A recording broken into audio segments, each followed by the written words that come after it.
అందరికీ నమస్కారం అండి. నేను మీ హైకోర్టు అడ్వకేట్ సుబ్బుని మాట్లాడుతున్నా. అందరూ అడుగుతున్నారు, సార్ ఏమైంది మంగ్లీ కేసు ఏమైంది సార్, మంగ్లీ గారి కేసు ఏమైంది సార్ అని చెప్పేసి. ఏం కాలేదండి, ఇంకా రన్ అవుతుంది. కాంప్రమైజ్ అయ్యారా, ఏమైంది అని చెప్పేసి అంటున్నారు. అడ్వకేట్ సుబ్బు ఎప్పుడు కూడా అలా కాంప్రమైజ్ అయ్యే వ్యక్తి కాదండి. బాధితుల తరపున ఖచ్చితంగా న్యాయం జరిగేంత వరకు పోరాటం చేస్తుంటాం.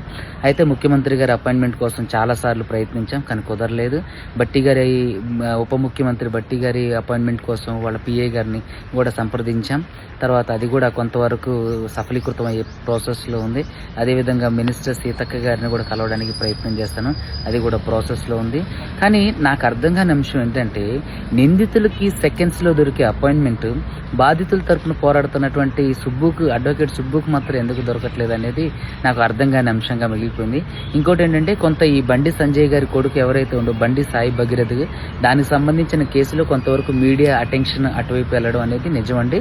కానీ ఈ కేసులు ఇంతవరకు ఎటువంటి రాజీలు జరగలేదండి, అంతా కంటిన్యూగా జరుగుతూనే ఉంది.